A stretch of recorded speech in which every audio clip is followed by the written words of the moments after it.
Hello, everyone. Welcome. We're going to be casual today, so you guys get some snacks and get your drinks and ask lots of questions and things like that. I'm going to be doing something I never do, which is to use the smartboard only. I've had to learn a lot of things about how teachers teach, and so I'm trying to not use my computer today. We're using Miro. I'll share this with you afterwards so you can see. But this is Miro on a smartboard. So we can zoom around. And yeah, thank you for coming today. We're thinking about changing the name, rebranding to Teacher Support Network, okay? So this is what we're doing, is supporting each other. It's, reflective practice group or whatnot, but Teacher Support Network, okay? We're here to support each other. And one of the things I think about when I think about the units is materials make materials. The testing units make tests.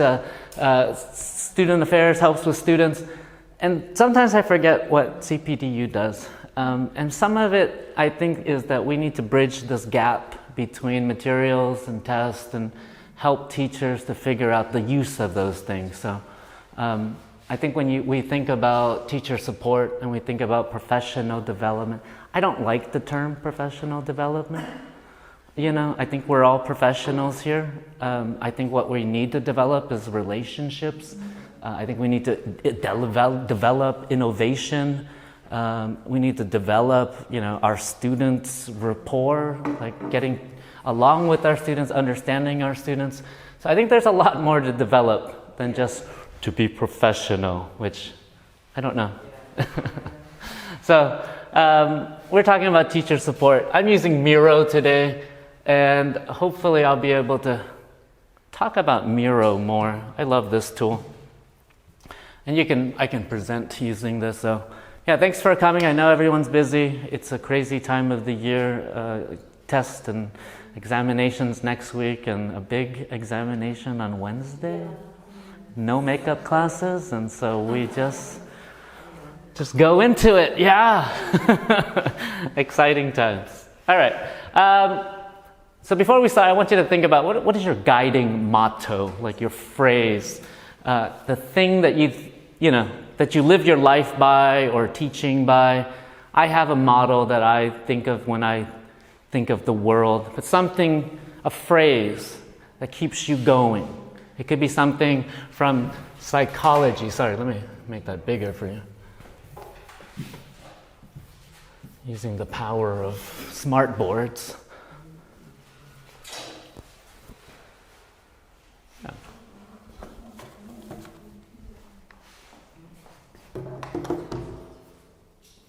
So yeah, jump into that little Miro. Welcome, welcome. Hey, how are you feeling? Oh my God. Yes, you got your hot tea. Nice, perfecto. So what is your motto, your phrase, your thing, your guiding principle you live by, Something, it used to be for me work hard, play hard, That was, that's how I thought of my life. But it's changed over the years. Just for you personally. It could be about your life, just a phrase that you've heard in life that you're like, I like that phrase, even just something just like be kind or things like that, Kind of think about your guiding principles, your motto, your phrase, the thing that your mantra, one of the weird joke ones. I've never thought about it. You never thought about it? Okay. Really? There was this. Really?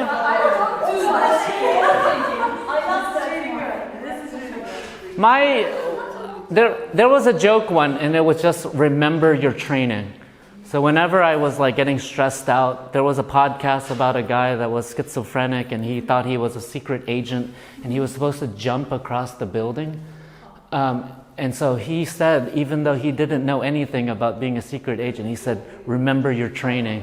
And he ran and he jumped and he made it. I don't know. So I think about that when I think about my training as a teacher, my training as for boxing, my sport that I do. And so I just, in my head, I just say, remember your training, remember your training, remember your training. And then I go. That could be a mantra, that could be a phrase. Anybody? Everybody? I did it. Oh, good. Wonderful. Let's... Create a brain-friendly environment. Okay, we got 2. Do what you like what you do. Nice. Okay. Practice what you preach. Nice. Who's, be the teacher you needed when you were young. Create a brain-friendly environment. Brain-friendly, what does that mean? Yes. How? Students can understand easily. Students can understand easily. Questions in their minds. Yeah. Well, brain learns when there is no praise or no punishment. And Praise, when, huh? when we are in a relaxed environment, so we need to cater for that brain, create the trust, create that environment first, for the brain to learn, and then, well, trust needs time, obviously. So it's not like telling each other, trust me, and then everybody trusts you, but Right. we need some time to build that trust first so that they can feel safe. I think about that thing when people say, yeah, you should trust me. It's like, I just met you. Like, that's like narcissistic for me to trust you. I don't mean that, but Yeah. when there is a problem, there is this fight or freeze or whatsoever. Flight, freeze. Let's not create that environment. Right. Let's not make them fight or let's not make them freeze, but they, when the brain is relaxed, they're open to learning. Right. And That's your area. it used to be fight or flight, right? Yeah, But yeah. I think that we forget that this is one of those things, that people that experience trauma actually experience. Let me just open up the QR code if you guys want some more cues. Is that going to work? Sorry. It's a QR code. And trust. It takes long to build, and we can lose it easily. I think it's something that, when we lose it, it takes a lot longer to rebuild, So, and I like what you said, the brain-friendly. This thing about praise, I find it very interesting now, that the research shows that giving too much praise to students actually stops them from having this growth mindset. So giving too much praise... Right, but one of the things I want to mention is we should praise what? The process or the action, right? To praise the students that you're smart is different from saying, I like what you did, that was a very clever use of that, versus, you are a clever student. And for some reason, because we get stuck in this thing where we think that we're clever, we're intelligent, when we make a mistake, we're no longer that person anymore, okay? But it's always about the action and the process. Good. Let's see some more. Less is more. Is that? Nice. All right. That's what we all want to hear, right?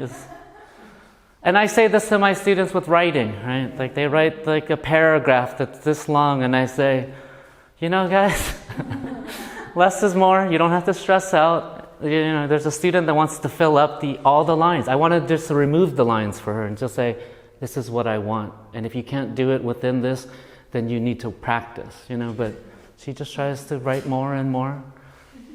Be the change you want to see in others. Nice. Mahatma Gandhi, maybe, presumably said that. Nobody knows. Any others that you can think of? Maybe not yours, but that you've heard. Funda? I have some as well. Be the change you want to see. Okay. Maybe another. Dalai Lama? Learning is lifelong. Okay. So Learning is a lifelong activity. Learning is lifelong. Learn till you die. Maybe they're also learning for those who need to. What are we learning to die? Learning, no. Learning is a lifelong activity. Learning is a lifelong activity. What am I using this? I brought my keyboard. You know, I'm not really good at this. Just got warm. Padlet, cool. All right. Let's go back to our thing. Is anybody getting warm and like me? Okay. I want to share you with my thing that I use, and it kind of relates to what this theme of fuel and friction. So let's just open that guy. So my motto is every action has and equal an opposite reaction. Sorry for the grammar mistake. I think it was 2 o'clock in the morning when I made this. By the strange Sir Isaac Newton. Strange, he's a strange, very strange man. But you know, these are the laws of thermodynamics. My boxing coach actually used this all the time. So whenever you exert a force, there's a possibility that that same force will be applied back to you. You know, if you push something light, it'll move quickly depending on how much you push it. But if it's a heavy object, it'll actually resist against you, right? So thinking about friction, okay, this force that stops an object from moving, right? And thinking about fuel. So this is my motto. I try to think about this, you know, in my daily life. If I'm going to come to class angry, what does that create for my students? You know, if I come to class happy, what kind of force, you know, what kind of opposite reaction will come back to me? Okay? And so we have to think about these things. You know, if you're having an argument with your partner, you know, if you're having a bad day, those kind of things, what you bring into the house, into the classroom, it has an effect, okay? And it's a mysterious effect sometimes. We don't always see what's happening, you know, but we have to kind of start to feel these things that happen in our class. All right. Segue. All right. So let's talk about fuel versus friction. This is kind of a newish topic that I've been very interested in. I listen to a lot of podcasts. That's my daily commute. Whenever I'm on the train for 40 minutes from Göztepe to Bornova, it's just podcast listening. Something I miss from the pandemic was being able to just listen to things. But it was a Hidden Brain episode, and the book is called The Human Element. It's actually an organization psychology book, organizational psychology, so it's more for companies or organizations. I think of us as an organization. Everything in this book is relatable. There's a podcast link I'll send later. And I found a nice synopsis of the book. It's 15 minutes, gives all the major points, you know, brain-friendly places where we don't need to read everything. We need sometimes just the gist, and we can dig deeper once we kind of understand things. You know, ChatGPT, right? It's a great tool, guys. I'm not gonna lie. I tell my students. They ask me about IELTS. I hate IELTS. I say, go ask ChatGPT. He's smarter than me. You know? All the information in the world's there. So what is fuel? Okay. Fuel is the increased appeal of an idea and makes us want to change. Okay.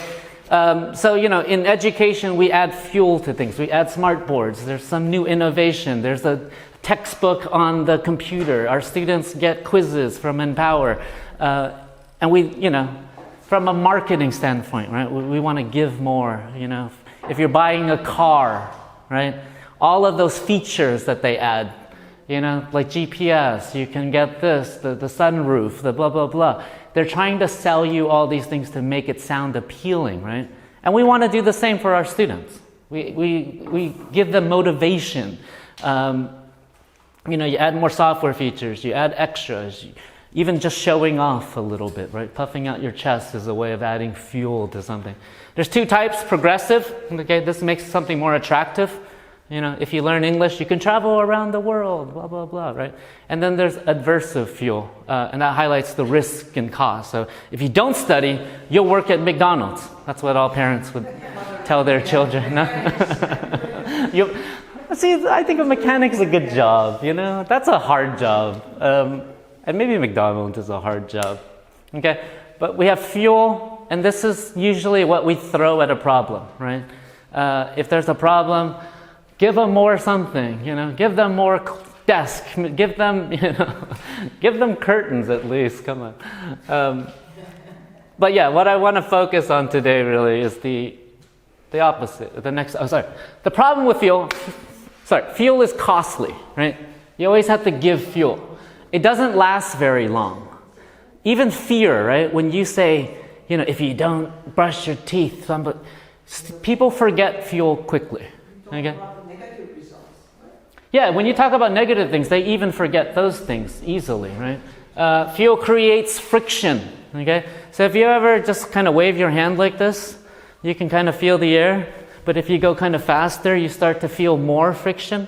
That's just a thing about, what's it called? That's a thing about physics. And it's this motto about every action has an opposite and equal reaction, right? You add more fuel, there's going to be more friction.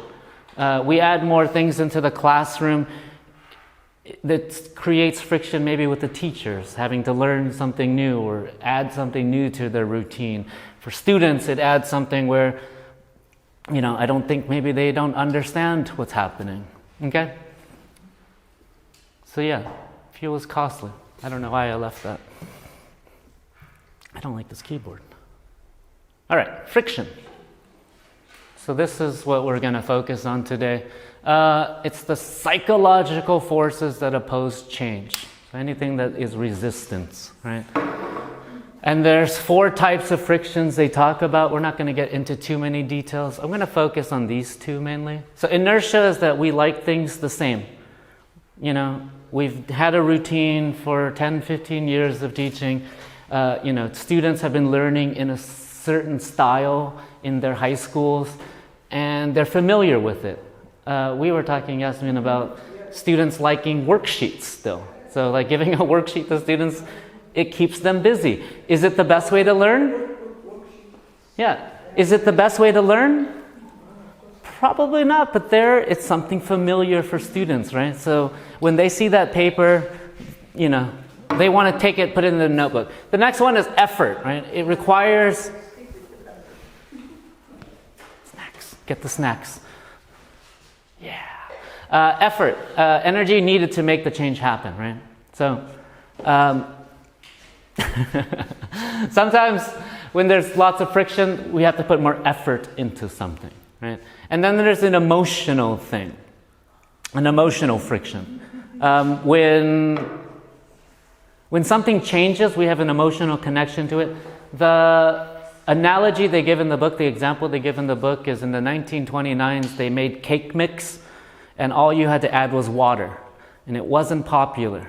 Before this, people were making everything by scratch, mixing the flour, the baking soda, the eggs, the milk, everything, right?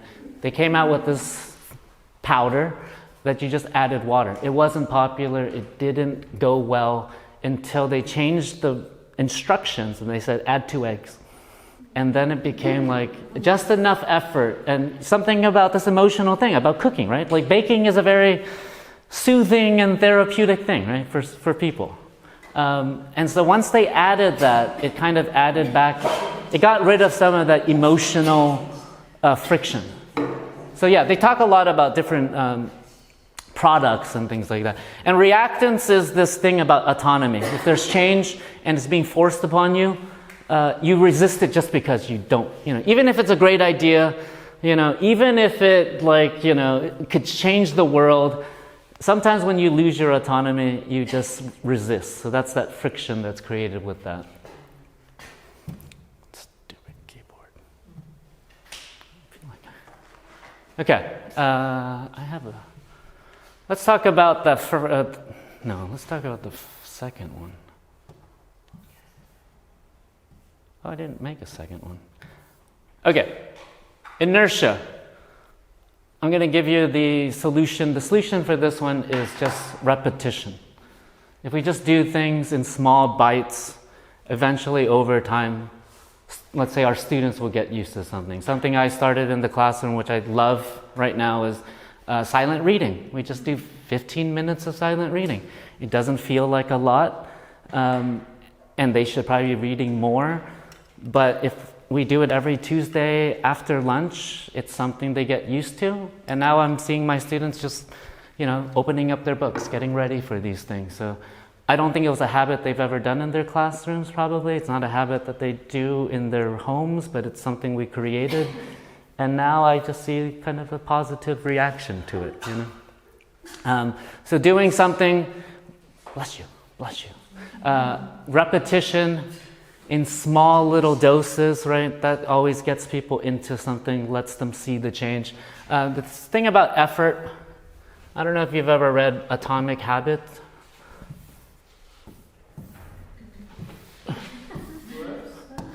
That's as far as it goes. All right. Monday.com makes GAN's great again. Yeah, you know what? I'm not going to say again because I never were. This never happens on my computer. Reducing friction, the law of least effort. The more energy required, the less likely it is to happen. It takes almost no energy to get into the habit of reading one page of a book each day. Habits are more likely to occur when they require less energy. The bigger the obstacle, the more friction there is between you and the desired outcome. If you need to travel 20 minutes out of your way to go to your gym, chances are you will not. But if your gym is located on your commute to work, you will greatly decrease the friction. By making your good habits more convenient, you're more likely to stick to them. Your life will be easier if you find ways to reduce friction rather than try and solve it. In order to build better habits, we have to find ways to reduce friction associated with our good habits and increase friction associated with our bad habits. Priming the environment, simple 2-minute version of your desired habit.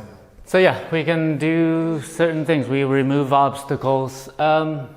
I guess, yeah, my personal story is that my family, there was a gym near our house. My mother and my father would walk there.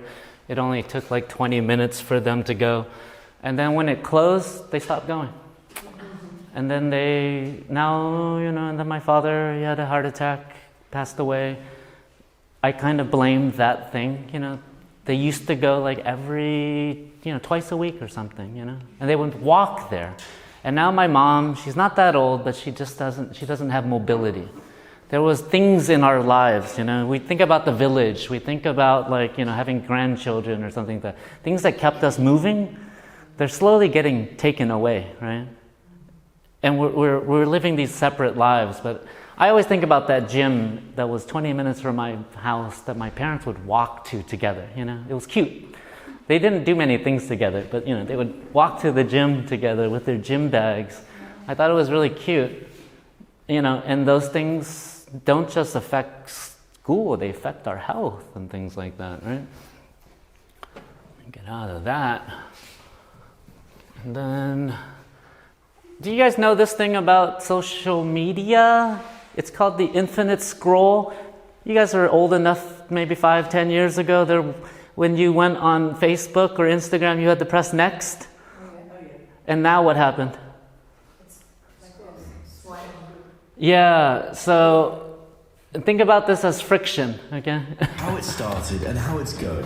Infinite Scroll. In 2006, developer Arthur Raskin introduced Infinite Scroll. Up until this point, the internet was a collection of pages, and you would have to manually move to the next page to see more content. Click, click, click. This is called pagination. Convenient, but it was possible to do it better, especially for mobile phones. Arthur made online surfing simple. Content was created in Infinite Scroll and then revealed at the swipe of a finger. Now, this algorithm is used by all popular social networking sites. But here we encounter a problem. Endless scrolling is highly addictive. This phenomenon of the human psyche is called unit bias. We feel uncomfortable if we don't finish what we started, but infinite scroll cannot be finished. And when something bad happens, in the news for example, the thirst for information grows alongside anxiety. This is called doom scrolling. Arthur Raskin regrets his creation. He couldn't have imagined its negative implications. So, approach social networks carefully and consciously, and look after yourself. Subscribe to learn more about the online jungle. How it started and how it's going. Infinite. It's not quite Oppenheimer, but this guy regrets what he did to the world. So I remember on Facebook or Instagram when I would finish the feed and it said, "You're finished." And I said, "Yeah, you know, I can move on with my life." Did you remember that? It would say, "You're finished." It didn't give you any suggestions in the past. You Come to that point. No, I know, no, but I think this was like maybe 5 or 6 or 7, 8, I don't know, almost a decade ago. They didn't give you any extra things. Once you finish with your friends, you were just like, cool, I caught up with my friends, I never have to talk to them again, you know? And now you just can't stop, right? So this is kind of like what? The negative, you know? They remove the friction from something that's bad, a bad habit, right? I think it can be good. I learn a lot from, trust me, you know, don't get me wrong. I learn a lot from Instagram, and I learn a lot of health tricks, and I get really good psychology news, and I find things that I'm going to use in my classroom. Even the fact that I can say a meme and one of my students always understands the video that we watched together. There's something cool about the collectiveness of it. And yeah, there's another video that talks about this whole scrolling thing as well. But yeah, it used to be just pages, and now this thing called infinite scrolling is, they remove the barrier. Okay? And, you know, that's their job. We're talking about culture, and the textbook is talking about the negative effects of, you know, social media and things like that. So I just thought it was a good time to talk about that. When do we need friction in the classroom?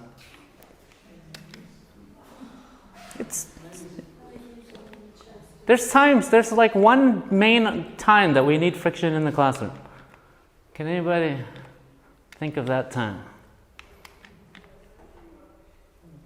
We need to direct their attention to the content directly.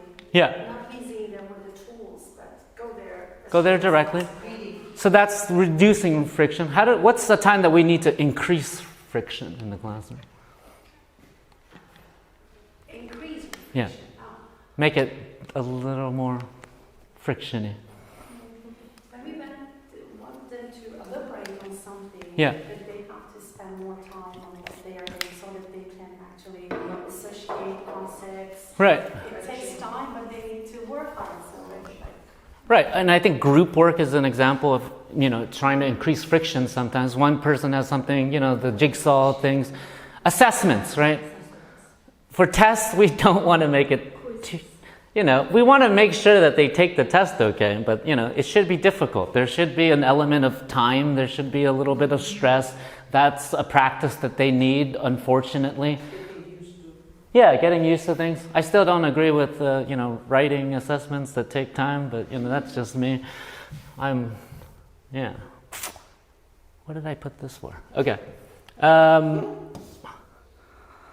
can see I practice for this. Okay, the difficulty of friction. Okay? And why we need to kind of focus on this. Friction hides below the surface, right? It's not something that just comes forward. Fuel, we see it, you know? You see a shiny new car, you see a shiny new computer, you see fuel, right? But you don't see friction, okay? It requires empathy, okay?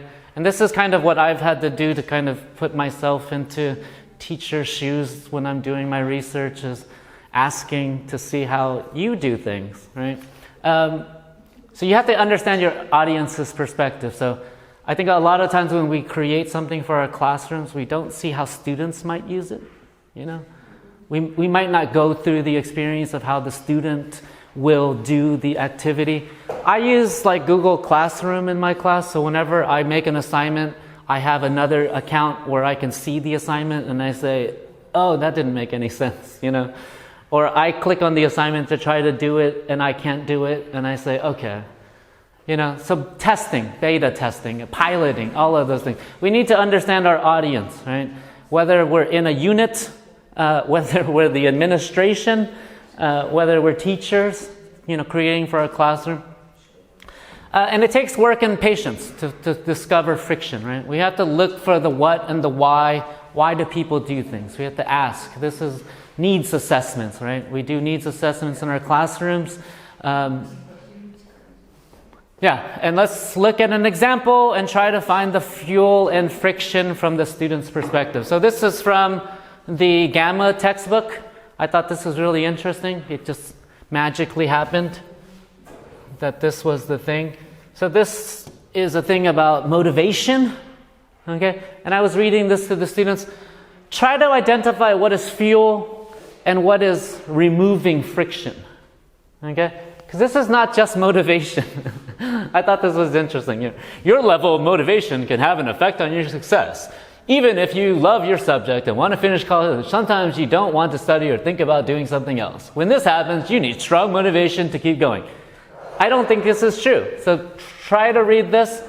You can pair up, ask your friends, ask your colleagues, which ones do you think are about fuel, like adding?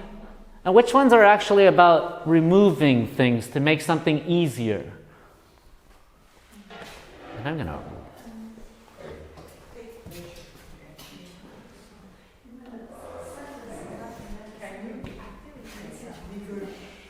Yes. Yeah. Do you want us to work on the sentences or the activity?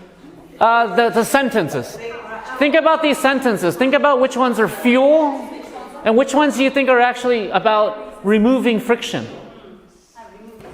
Because this is not just about motivation. This is actually, they're talking about more things than just motivation here. And I see examples of friction, so I thought I would share it today.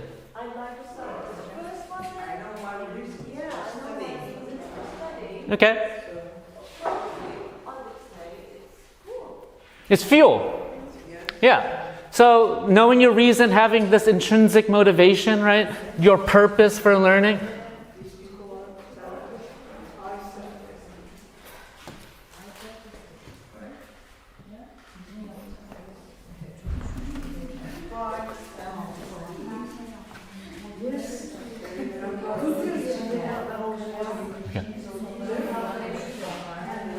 I'm learning how to do this. Okay.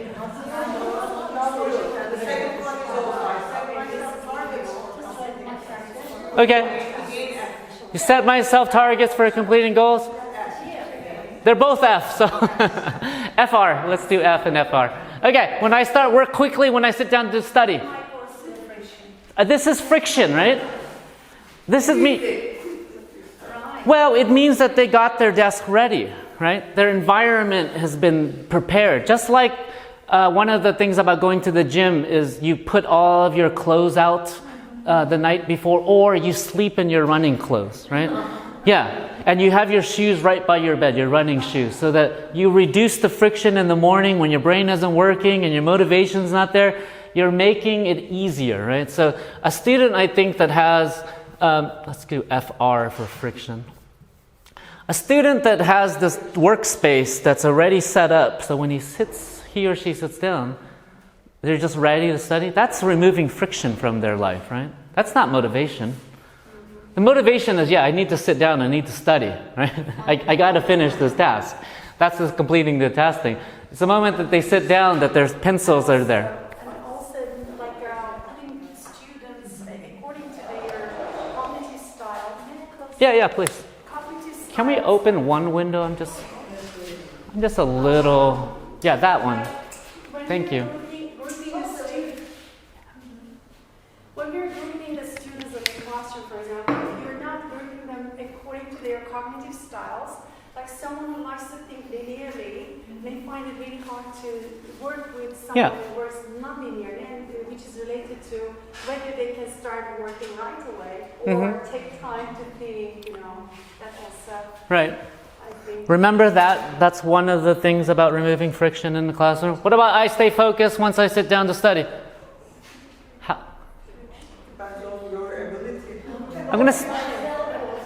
So what usually makes people lose their focus these days?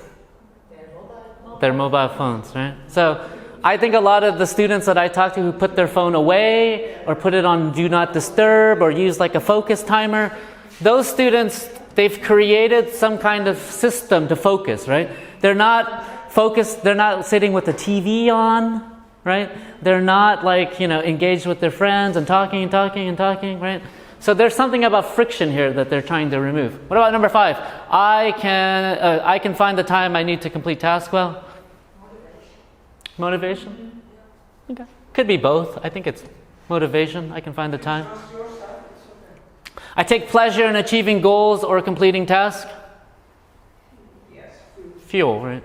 I'm going to put F for fuel. I keep going even when things get difficult. Stamina.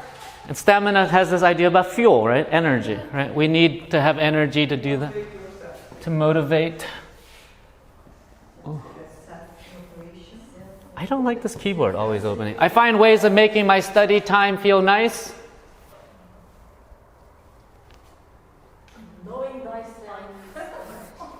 Feel nice. I don't know, that could be both, right? Fuel and friction, like you doing something to... Yeah. Yes, if you're studying really. I don't know, let's just check it, yeah. I avoid anything that might harm or damage my study. Friction, right? So, yeah, if something, I don't know, alcohol or blah, blah, blah, or something that affects your studying, your phone, your friends, I don't know. I mean, I always give my students this reminder, is like, you guys are young, your friends will change. If your friends influence you in a certain way, just know in 5 years they won't be your friends anymore. But do what's right for you. When I get criticized, I use this to do better work. This is just fuel, right?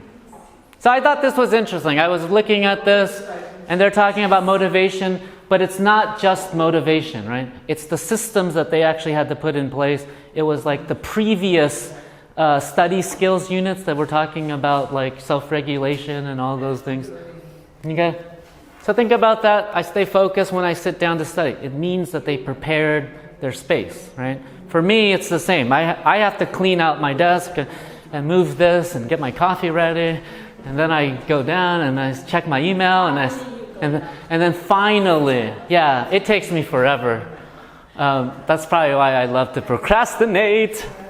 It brings a very good discussion in the class, right? I'm sure you have talked about it with your Yeah, we talk about this a lot. It's important to find what motivates in life for studying, but also it's important to be aware of the things that you might spend. Right. And this is the thing, we have to have both. We know fuel works, we give them these materials to work on, and they say, I like your materials, Mr. Bob, the apps you give us. I say, do you do them? They say no. And I say, why not? And they, so they haven't figured that out yet, right? Something they're not used to. I know this, they're like, I love the app in class. I'm like, do you use it at home? They're like, no. Why would I do that? They haven't created this routine. They haven't. They want ready-made sources. Yeah, but I also think they don't know how to do this yet. Right? We have to model these things in the classroom. Yeah. It's just. I think even setting a time to sit down, making a schedule is probably a friction thing as well, right? You're setting a block of time. You're saying, I'm not going to do anything. For me, every Tuesday, Thursday is my boxing time, so I make sure that, if somebody says Tuesday night, I say, can we do it Wednesday night? And if it can't be moved, then I say, okay. But yeah, in my head, Tuesday and Thursday are for boxing. Sunday is for going to nature of some sort, So I create these kind of blocks that I can do things in. Let's go to the next, because we're almost done. All right. So let's look at some fuel in the classroom. Okay. Encourage curiosity and inquiry. We can celebrate creativity, relevance, right? We make these materials that are relevant to the students. We do games, interactive learning. These are all fuels, right? There's peer collaboration. We give students chances, depending on their learning styles or, the task, peer collaboration. Giving them autonomy and choice, I think, is a really big thing about, what we should be doing as students to motivate them to become independent learners. Positive reinforcements, encourage growth mindsets, technology. This is the new thing in the classroom. And then supportive feedback, right? These are all things that teachers can do, all the feedback you give on their writing assignments, the informal feedback you give to students in the classroom. And the opposite's true too, right? As a teacher, we need these fuels from our students. When your student says, "Hey, that was fun today, Mr. Bob," I say, "Oh, thank you so much." There was like a student that came to my class yesterday and she was like, "You're a good teacher." I was like, "Thank you." And then I asked my other student, "Am I a good teacher?" Because you know better than the student that's been here for 30 minutes. She's like, "Yeah, Mr. Bob, I agree with her." I said, "Okay." That's the one that I felt more happy about, my student that I've been with for 7 weeks, All right, I want you... We don't do a Padlet. I want you to brainstorm friction in the classroom. Talk to each other, get together. Think about the different types of friction and how can we reduce those frictions. So think about it, talk about it. And be specific about what's happening right now in your classrooms, the things that are slowing you down, the things that are slowing students down. Get together.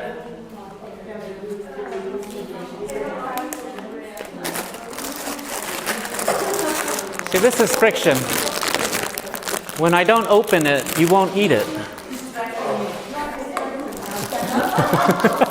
Distractions, that's a good one.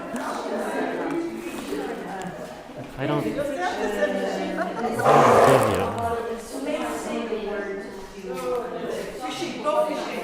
Yeah, like snacks are important. Are we going to talk about our friction or students' friction? I want you to do both if you can. I think both is important. Because you have friction and your students have friction, right? And some of that friction is created by us and the administration and other things like that, right? And the building, this building, right. Think about the social environment too. Like, is there friction with, I've been feeling this friction during lunch, where I'm like, is anybody here?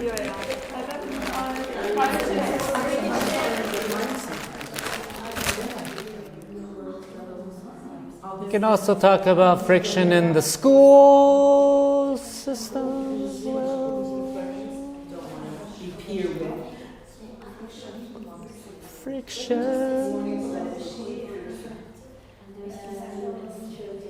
Friction in the classroom. Why? Waking up early is not my thing, but It is a friction, yeah.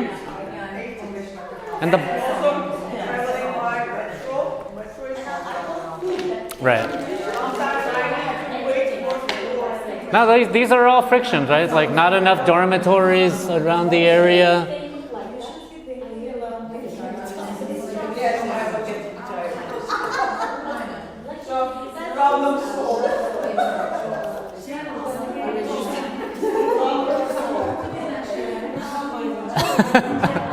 That's the best solution for friction.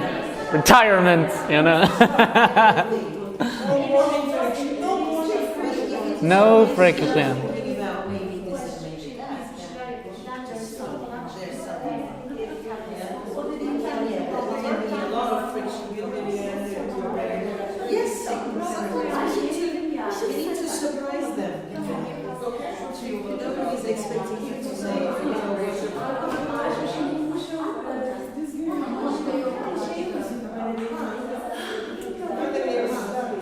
All right, I think that's enough friction.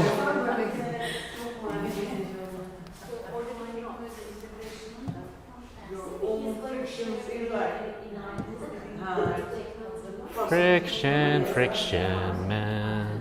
Well, are you going to share this information with the class? With everybody, yeah, and the task force. I'm recording. Also the information and the slides. Yes. Yes, 2 also. Don't worry. And all of the materials that I've been making. Let's talk about friction, removing friction, I guess. I mean, you can identify the friction. We can talk about the classroom. We can talk about the school.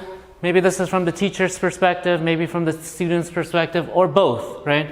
In the classroom, we have friction when we do activities, right? Our students push back, right? Our students also are just like, I don't know how to do things, right? What is this, you know? I'm going to give my first one. Yeah, I'm going to give my first one. I think there's not enough plugs for, electrical plugs. Because I use a lot of, internet in my class. My students are always having to charge their phones. And so the one thing that I do, I keep one of those power banks just in case if a student needs. I say, here, I don't want you to lose your phone. Just keep your phone. It's just a small one that I bring to the classroom to kind of, because we use so much, we're doing Google Docs and we're doing word walls and we're doing blah, blah, blah. The students, I think they know that they have to charge their phones right before they go to sleep because we don't have many issues now. There's not like 20 students that are like, I can't do anything, let's stop, No. Electrical outlets. Anybody? What's a classroom or school?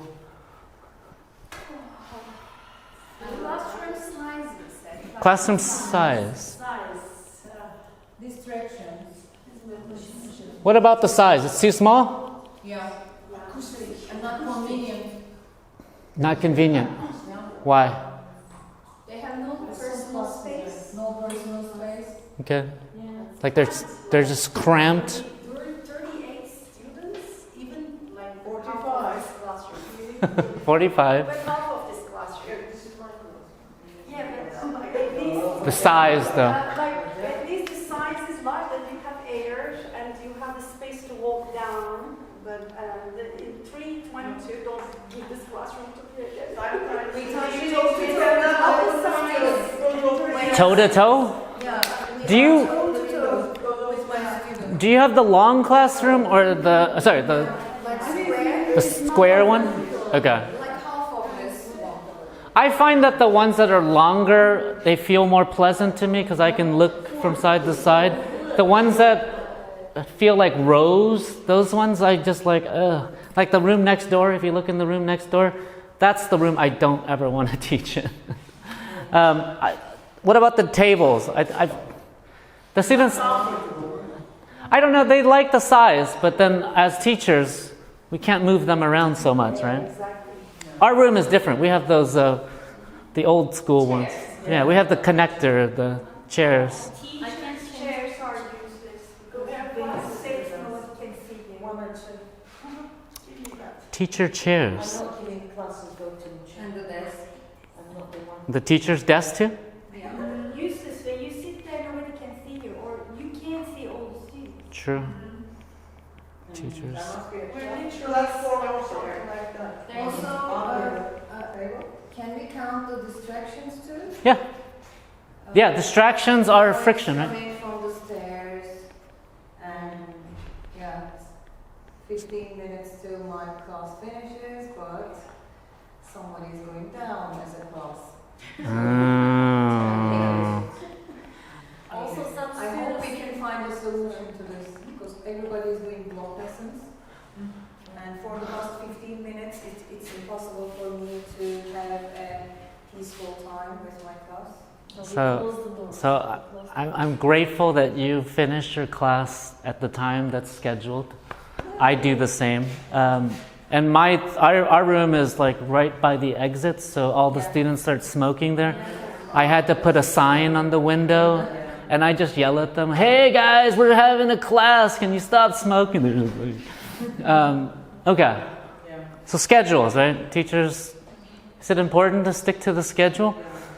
I mean, the writing exam, not this week, but the last week, I feel like everybody finished early, and my students are still writing, and I was like, what? Like, how did you start early? Did you not have a break? Like, I don't know. Yeah, it was, and those are things that were sent out, right? I also think that, I'm not blaming anybody if you're in testing unit, but, an email to just kind of make it a stronger thing, because I think I got that email the day of saying what time I should do my exam. I think knowing that and just making sure that why we should do that. Why we should do that is to limit the distractions for other students, right? Not about finishing early and going home, but it was about not having distractions and keeping it at the same time so students don't give each other answers as well, right?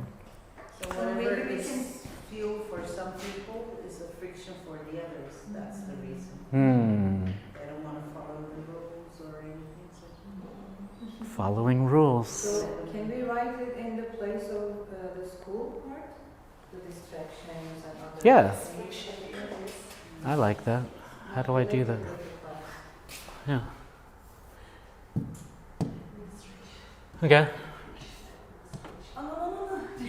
All right, Bob. I was just I'll do it. thinking out loud. Okay. Are you? Oh, there's the lasso. Sorry. There we go. Move. Yeah. Reducing friction in my life. This favorite tool of mine. Anything from over here? Classroom frictions.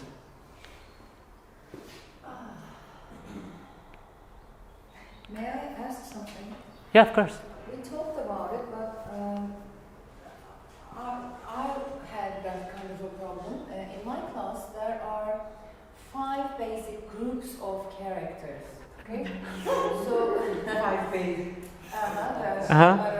Saplarına da aşağı alabilirim. I like this. Keep going. And they all have different approaches, and some of them are very sharp towards the world, the system, and everything. Yeah. So this interrupts my lesson sometimes. But normally, as a teacher, I would think that this controversy, this variation is good. But this time, it results with arrogance. It results with high voice, and it results with being opposed to almost everything we say. So this disruption may be a friction for a class, Yeah. but it cannot be solved, not in a short time. No. I think. So how can we cope with it? And you say there's 5 students like that, or? 5 Types. kinds of different approaches. Uh-huh. Some of them are not aware of the other's life because, let me say, they are at the same age, Right. but they are having very different lives. Right. Not like a teenager in Ireland. Okay? Right. All of them have this, not kind of the same perspective, but the same educational system, Yeah. the same approach, the same kind of parents, educated, blah, blah, blah. But here, it's like a mosaic. Right. So, I mean, I think what I'm going to give my thing that I do in my classroom is a lot of, is it reading, writing, or? I think for me, I love doing the Padlets and different activities. I always ask a question in the beginning of the class, something about sharing something. I think that, yeah, a lot of the students, maybe they haven't quite gotten to know each other. I think that there are ways that we can create learning opportunities that allow students to share and talk to each other, not just about what's in the textbook, but about their lives. So one, I mean, I do a student feedback where they tell me where they're from and any kind of issues they're having. And I know that IS classes had that survey as well. In the classroom, I tried, like one of the things before Jumhariyat Bayram, we did like, what does freedom mean to you? And that brought out lots of different responses. We're talking about culture this week in Gamma, and talking about like culture in Turkey, and they also know that every part of the country is different. And so I asked every student, what's your favorite part about Turkish culture? A lot of them said food, and they said, where they're from, the food, like this food. I don't know if it's going to solve that student's issue, but I don't know. I think we do talk about these things that are happening in the world. Is it things related to what's in the news as well, or? I think I think that this is the place for students to answer these questions, especially how young they are, especially how new they are to the world, leaving their homes and high school in this comfort zone. I think they're facing a lot of issues, right, in their personal lives and just figuring out school, and now the world's falling apart. And what do they think about their future? You know, when I have becomes criticizing. right. Well, I think in this case, well, giving them the voice and choice Yeah.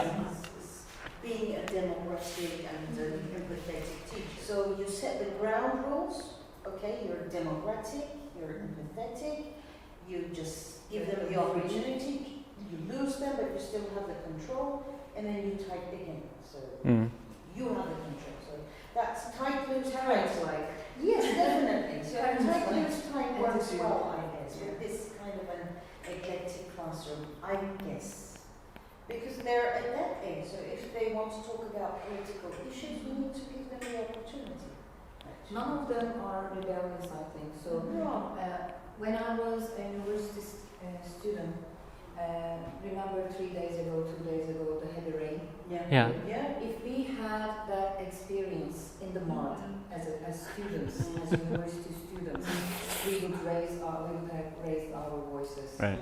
No one speaks here. Well, they do complain. They came up They to complain, me, they but- go to Timochin, but they're They don't better. shout out. Yeah, no. Just Right. here. No, They just no, sit no, they're very They quiet. don't raise their voice. I mean, I think Too silent. Too interesting. right. I think one of the things that we forget is, I mean, not that they've been through a lot. Yeah, they are all COVID, depressed. earthquake, you know, the things that we experience. I don't think we experienced anything like these back-to-back world crises, you know, global crisis. And so, yeah, I do think about this. Like, you know, you have to give them slack. I don't care. I get annoyed when my students say they need to go to the bathroom, but I say, hey, better than you leaving the class. I'm still glad that you're here, you know. I try and, you know, my thing about friction with teachers, you know, that there was an argument, somebody was talking about that they were having an argument with a student and didn't want the student to come into the class. The student was, I don't know who it was, blah, blah, blah. That's friction, you know. And who created that friction? You know, and so I think about these things. Yes, students should respect teachers. But number two is situations happen, right? And one thing that I've been reading a lot about is the fundamental attribution error. When a student makes a mistake, I know it's a big crazy word. When a student makes a mistake, when other people make a mistake, we blame it on their character. So the student comes late, he's lazy. Right? If I come late, oh, well, the traffic and, you know, it was raining, of course I came late, you know. But sometimes, especially with our students, we see certain things that they make and do wrong. We attribute that to their character and not the situation. My student who's always late, he's commuting from Nordgren, you know. So, right. So do I make an exception only for him? No, I have to make an exception for all my students, you know. And that means that my class is a little bit disrupted. But it also means that I didn't create this friction with the students where now they hate me or now they're resisting against me because I'm not letting them do, I think, basic human functions like going to the toilet. You know, they say, and this is not their fault, right? They tell me, Mr. Bob, it's a 15-minute wait for the toilet. I didn't want to wait and lose my lunch. I get that. I wouldn't want to lose my lunch either, right? And so, I don't know. We have to make affordances. You know, we have to kind of, yeah. Sorry. No problem. We all have students from different parts of Turkey. Yeah. And they have been through a lot, like you have said. What we should want our students to understand is everybody here is equal, sitting next to each other. Right. Despite their past, they are here to succeed something, Right. which is to graduate from university. So when you feel that your friend making a mistake, you could be the one making the same mistake, but it doesn't matter. We say you should communicate and understand each other. Making mistakes are Right. acceptable. Making mistakes is okay, but accepting each other Right. They belong to. I mean, in Turkey, I think we are a little bit into this. we always like labeling categorize and label Yeah. people a lot, and that's what we see in our classroom. But Right. they only want to be heard. They only want to be recognized as human beings. Right. So this is our. Our students are aware of this because one of my students said, "Oh, teacher, here nobody judges anything." Oh, This is university. Nice. I I got to record.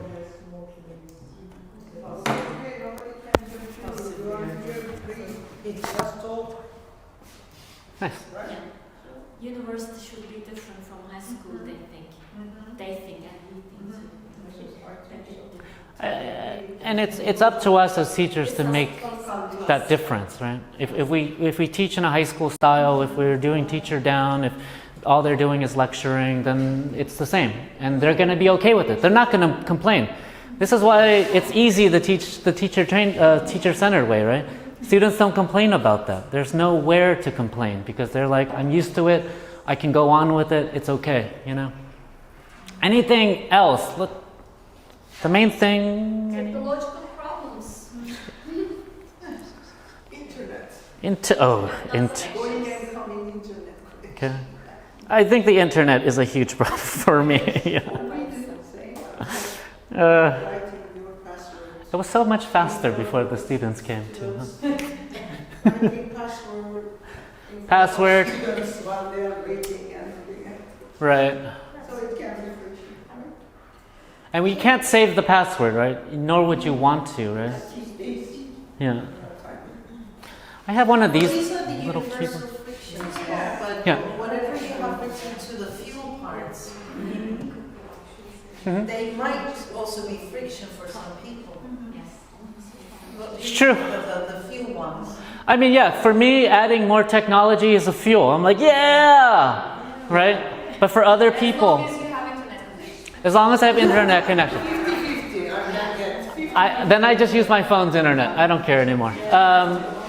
Okay, something about the teacher's room. Somebody mentioned that. Teachers' rooms. There's something, you know, I've heard a lot of talk that in the past, the old building, We're all together. you're all together. Now we rarely see each other. There was glass doors or windows, right? Okay. I don't know. I just think that we should say, hey, let's have an open door policy I was during. going to say that. I was going to say Closed that. doors. Right. Friendly. Yeah. And to me, there's something about when I walk by a door that's open, I look inside and I smile, and it's like, oh, I see people, you know? And this is. In the building, we never closed our doors. Yeah, exactly. Everything was transparent. Right. People could see, could jump in and out. Now big block doors. Dubaization effect, unfortunately. Yeah. And this is the design of the building, right? This was something that, We can't change that now. yeah, The desire of it could be. I mean, I don't think the building was designed well, or there was no input or, you know, given by us to say, hey, we want larger, you know, nice big tables for teachers' rooms. No. But there is something we could do, right? If we said, hey, keep your doors open for just a little bit. Maybe we should do it more professional. Yeah, and that needs to be, because I don't see anybody. I walk through the halls at lunch and I think I'm in an empty building, Yeah. right? And I'm like, hey guys, you want to keep the door open? Because I like to hear when people walk by. Maybe we could say, hey, come in, we have coffee or something. I don't know. This is a friction, right? It's a friction in how we communicate, socialize with other teachers, right? I still haven't seen all the teachers at the school. I saw somebody new. I was like, oh, hello. I don't think I know you, you know. So I'm still figuring out all these things. Consistent communication, you know. Consistency, communication. And, you know. Socializing is another thing for us. Right. It So, can be a feel, but as we cannot socialize, it can be a friction. Yeah, it can be a friction. right. There's a friction to socialize. I think socialization is a fuel, definitely, you know. Oh, yes. But there's the friction that this building creates, right? The building creates all the Also Groupings? polarizing among groups. It can be also socializing. Yeah. And the friction. Yeah, that's right. Yeah. There's a lot of cliques here. You know, there's I've noticed a lot of clicks. With a lot of people around, Yeah. you can't expect any different things. So, yeah, I know. our way of communication is like this. Okay. I'm a astute observer of people's. I don't know. All right. I like that. Let's get all that off. Reducing friction. This is just in the classroom. Clear expectations and instructions. Okay. And I'm going to say also consistent, right? If you're going to do things all the time. You know. So every Tuesday I do silent reading. Every Tuesday we do a, what's it called? Oh, we do a vocabulary game. It's always in the morning. On Thursday, writing, we always do a video keyword note taking about the unit. So there's always something, you know, and then I had those students sneaking into my classroom. They had no idea what was happening. But my students were just boom, boom, boom. I don't even have to say anything. I say, hey, get out your books. They started taking out their reading books. I said, no, your textbooks. That's kind of how they've been cued when I say, get out your books now. Positive classroom culture, that's something that I think takes a lot of time, lots of effort. But it also, I think, is something that needs to be done early. Okay, creating that class culture is on the first day, first week, first, you know. Differentiated instruction, right? We need to kind of help students at different levels. Minimize distractions. That's kind of out of our control a lot of times. But creating kind of, you know, distraction-free environment in the classroom. I don't know. I like my students working with distractions. Engagement, participation. I have an expectation of my students. I just go down the, you know, every student answers something. That's my expectation. No student is going to be silent in my classroom, and it works every time for me in almost every classroom I've been in. And then when the student doesn't know the answer, I just say, I'll come back to you next or after. Okay. Effective time management, I don't have to talk about that. This is something I think that I love. I do in my classrooms. I have to do it this week. We're going to do a Google Forms. I need to know the friction from them, because I don't know what their friction is, right? So sometimes asking what are things that you like about the classroom, what are things that can be improved in the classroom. You know, it's a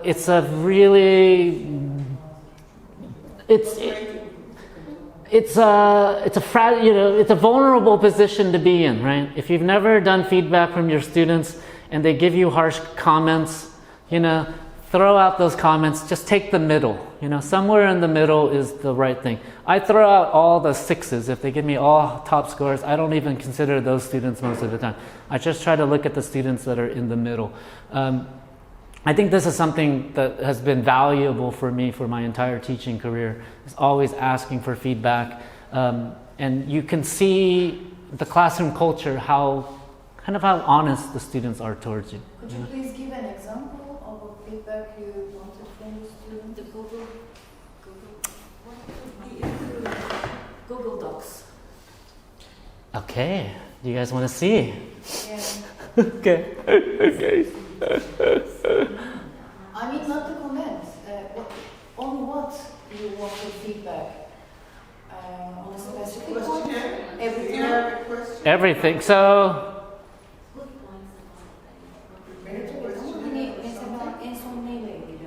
let me find one. So last semester, this online class, we had a final feedback. I think I could pop it in here. I don't know if it's going to open because I don't have my Google account. I love this. This is so frictionless.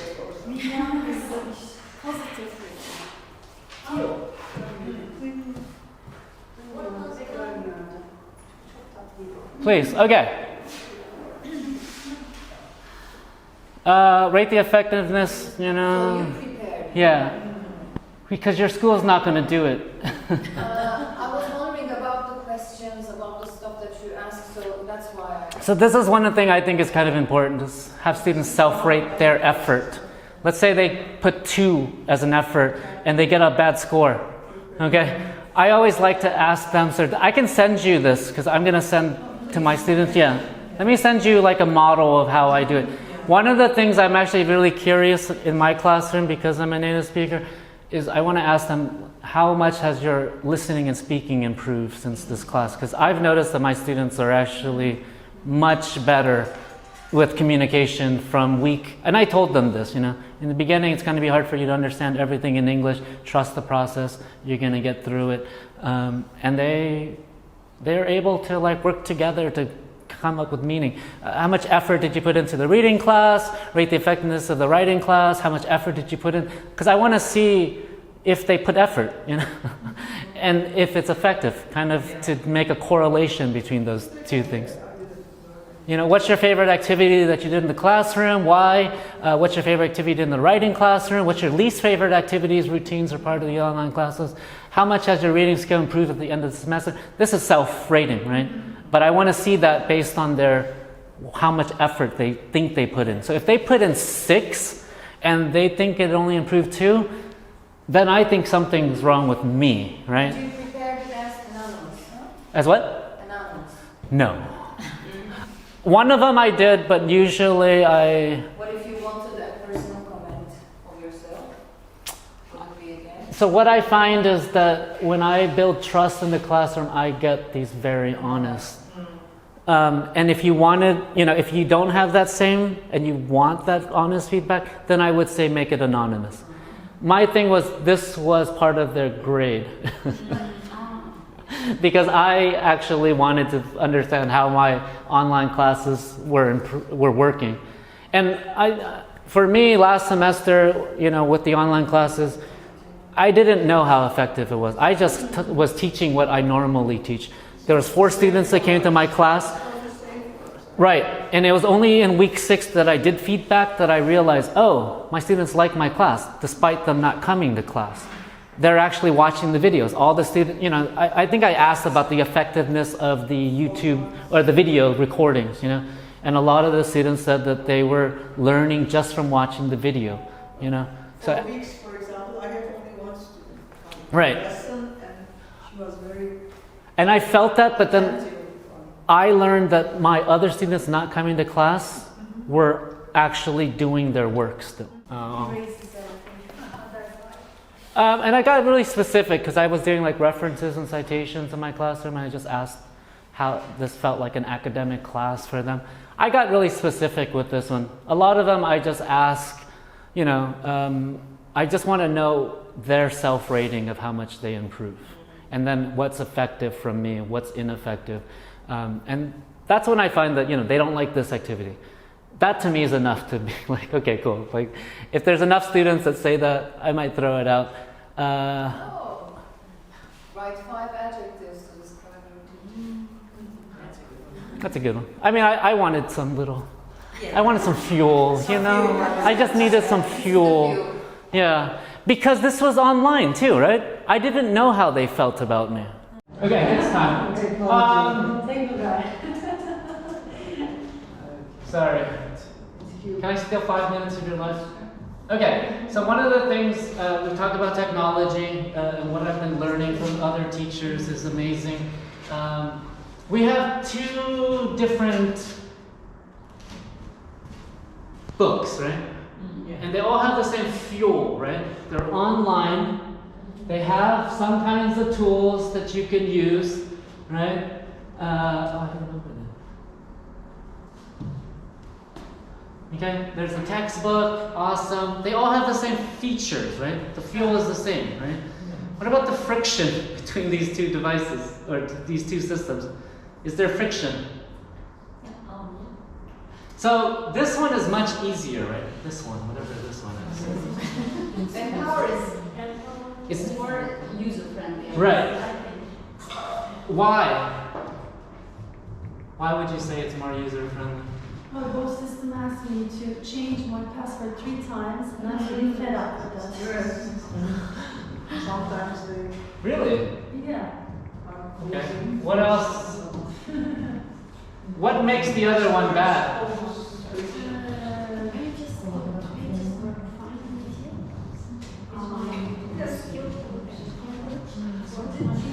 Because we use language more often. Camera. Maybe. Does it feel familiar? Because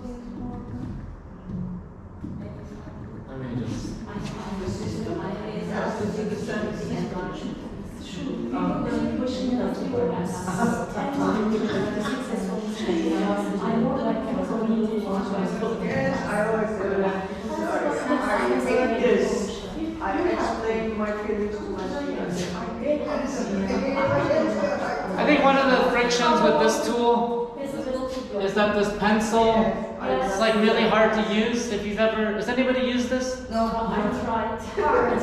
Yeah, it's I and it's not very user friendly. If you want to change this, you have to like hold this down, let go. Maybe it'll change. No, it doesn't change. Okay, if you click on this answer box, you can't reverse it. Yes, that's Yeah. You can refresh the page. So you have to.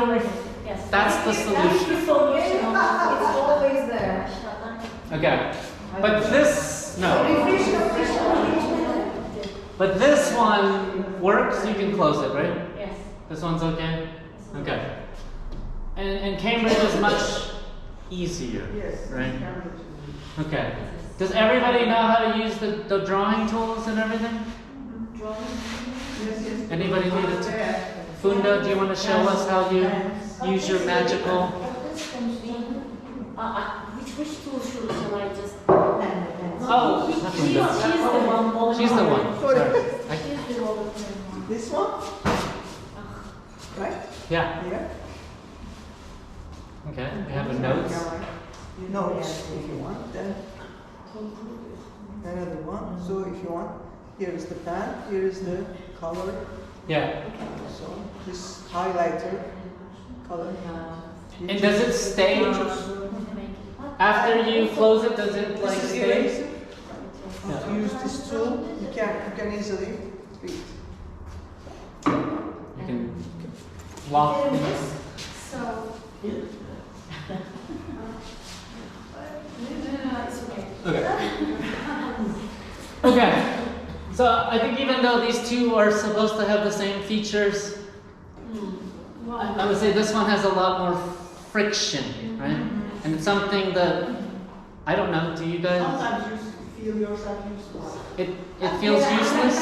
Using the audios, for example, sometimes you have to download it before you start reading. I do it The negative- before. Especially with the internet, right? How did you do that? It's weird, doesn't it? But we don't have it in this. The negative effects. I think, do we have foundation? In some, not all. I think so. Okay. I don't have foundation. I guess the last thing I wanted, the last thing I just wanted to talk about was these things that I've been making, the word walls, if you guys have Thank you used so them. much for this. And one of the things was I was thinking about teachers' frictions, how you use things in the classroom, and how do you get a link onto the computer, you know, without using a flash drive or something like that. So being able to open like a Google Doc. So this is, you know, this is just a Google, presentation that you can use.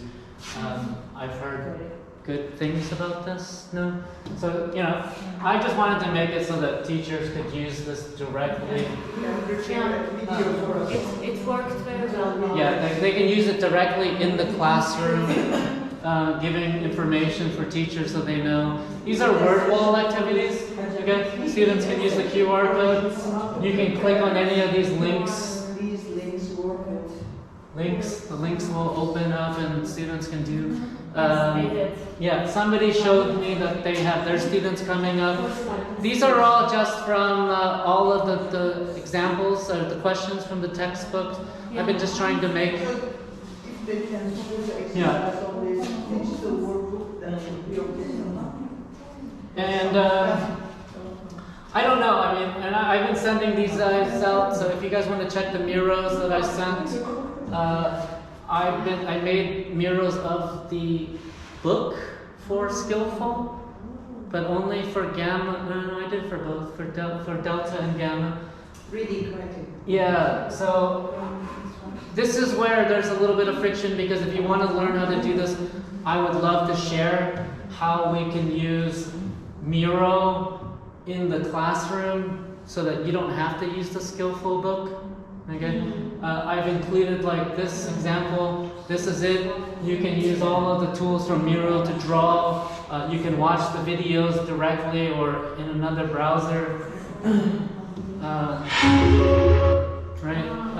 There's audio that I use. I put the SoundCloud. You put the sound now. Yeah, I just copied it. This is another story. 5.1. So for me, 5. Reading 1. for me as a teacher, this is what I use in the classroom, and you can use all of the same tools that you would have in Macmillan Skillful, except that this actually works. And you can actually copy it and add videos and other materials. You can share this with students afterwards. You know, I do a lot of writing onto the book itself. If anybody's interested in that, I can kind of go over how to use Skillful for Delta and for Gamma. I don't know if I can continue to make all the word walls. It takes me a lot of time. I make it for Gamma for sure, but I don't know if people want to volunteer and help me with the Delta materials. I would love to share those. But yeah, this was my way of trying to reduce friction for teachers using technology in the classroom, things that they could do. So yeah, thank you so much. Stole some of your time. For this resource, we can't thank you enough, but it should be another session. I know. I'm introducing friction today, so yeah. Just for us to record this, we're not going to leave you next year. You will be our native teacher. I don't want to be your native. I want to. We are going to teach us from A to Z. Okay. Check how to do this. I will try.